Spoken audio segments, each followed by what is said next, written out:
อาวุธลาวลุดมาอีกแล้วเทือนี่เป็นอาวุธนักกลัวที่เห็นคนมาจากชายฝั่งทะเลจากเวียดนามเข้าสู่ลาวคราวนี้เบิงท่าทีน่าจะมาจากจีนเป็นเฮลิคอปเตอร์โจมตีขั้นสูงทักทายสบายดี FC แฟนคลับมดสู่ผู้สู่คนมาพบมาพ่อกันอีกครั้งหนึ่งก็แล้วกันมื้อนี้มีข้อมูลข่าวสารจากด้านวงการทหารเส้นเก่าเส้นเคยซึ่งกลายเป็นกระแสฮือฮาดังที่อาทิตย์ที่ผ่านมาทั่วโลกโซเชียลบ่ว่าจะอยู่ในลาวแล้วก็ทางต่างประเทศต่างก็ให้ความสนใจแล้วก็มีหลายประเทศที่ไปออกข่าวอึกกระทึกคึกโครมว่าจีนรัสเซียเวียดนามลาวร่วมวางแผนกันจะยกทัพบุกกัมพูชีมันคงจะบ่เป็นความจริงเป็นแท้แน่นอนเนาะมันบ่มีเหตุผลเพียงพอที่พวกเขาจะร่วมกับ3ประเทศดังกล่าวแล้วไปบุกเข้าดินแดนประเทศกัมพูชีเป็นอย่างจึงมีความมั่นอกมั่นใจแนวนั้นลาวกัมพูชีเวียดนาม3ชาติไอ้น้องเนาะที่ต่อสู้กู้ชาติต้านศัตรูโตเดียวกันเป็นเพื่อนมิตรสหายที่เขาเอิ้นว่าเคยร่วมสาบานนำกันถึงแม้ว่าปัจจุบันนี้จะมีบางครั้งบางคราวที่ละหองละแหงกันแน่แต่ทุกสิ่งทุกอย่างมันก็แก้ไขกันด้วยสันติวิธีบ่มีอีหยังต่างๆที่มันจะก่อให้เกิดสงครามจนเฮ็ดให้ลาวของพวกเขาร่วมหัวกับชาติมหาอำนาจและเข้าไปโจมตีใส่กับกัมพูชีนั่นเองลาวรัสเซียจีนซ่อมรบกันทุกปีอยู่แล้วแต่มันแตกต่างจากทุกปีก็คืออย่างปีนี้จะมีการซ่อมรบ4ประเทศร่วมกันนั่นเองรัสเซียเวียดนามลาวและก็จีนจะมาซ่อมรบร่วมกันแล้ว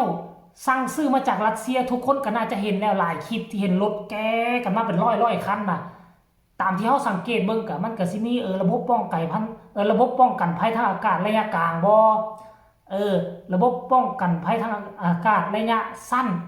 ต่อมาก็จะมีรถถังแล้วก็จะเห็นเครื่องบินขับไล่เนาะเครื่องบินนี่ก็น่าจะแม่นเครื่องบินยะนี่แหละที่สร้างมาตั้งแต่5-6 ปีหลังนะแล้วก็ยังอาวุธอื่นๆอีกตื่มเนาะ FC แฟนคลับ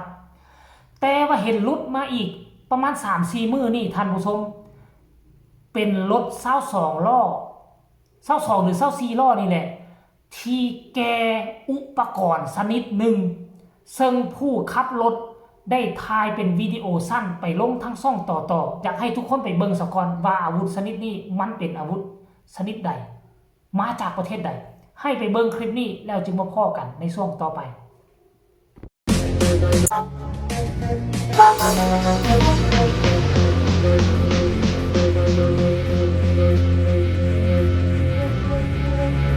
For order of the Peaky Blinders. Thank you.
ทุกคนเห็นแล้วหรือยัง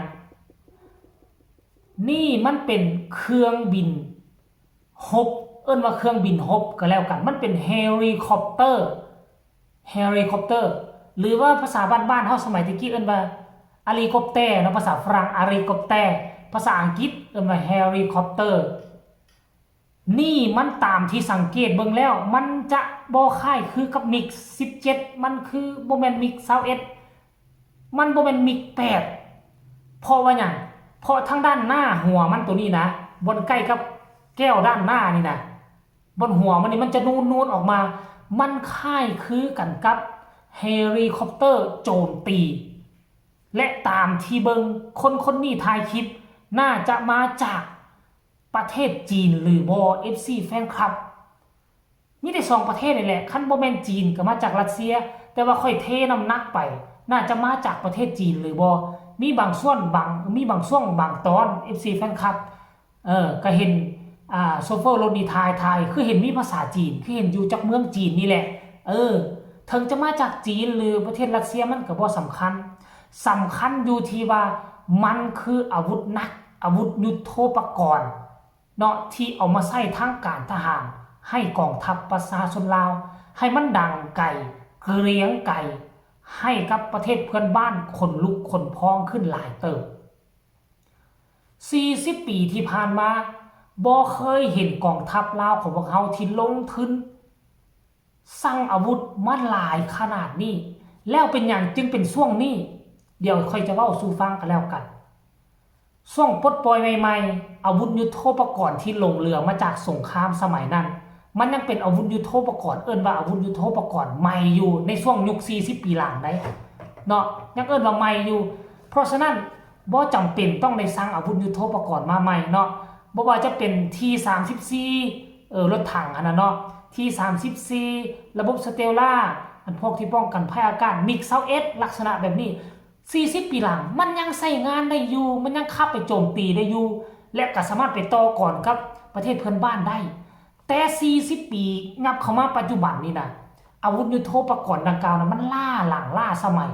เขาใส่กันที่มันยิงตุ้มตามไป 5-6 กิโลของเฮายิงไปฮอดเขาที่2 กิโลเฮาก็ต้องเสียให้เขาแล้วมันบอกเพราะฉะนั้นมันจึงมีความจำเป็นจึงได้เปลี่ยนทายอาวุธใหม่เข้ามามันจึงเห็นเนาะบ่ว่าทั้งจีนบ่ว่าทั้งรัสเซียขนส่งกันมาติ๊กมาตอบสนองเรียกร้องต้องการของประเทศลาวของพวกเราโดยการสั่งซื้อมานั่นเองคลิปนี้ก็เอาเรื่องราวข้อมูลข่าวสารของประเทศลาวของพวกเรามาฝากมาตอนกันได้เพียงซ้ำนี้ฝากทุกคนกดไลค์กดแชร์กดติดตามให้แน่เพื่อจะบ่พลาดในคลิปต่อไปผู้ใดมีคำตำหนิติชมคำคิดคำเห็นส่งข่าวมาใต้คอมเมนต์ข้อมูลใดอาจจะบ่ตรงเนาะหรือว่าข้อมูลใดอาจจะผิดพลาดต้องขอโทษขออภัยผู้ใดฮู้ตื่มก็สามารถส่งข่าวแลกเป็นบทเรียนอยู่ใต้คอมเมนต์ได้จะขอบใจเป็นอย่างสูงสำหรับคลิปนี้เนาะสบายดี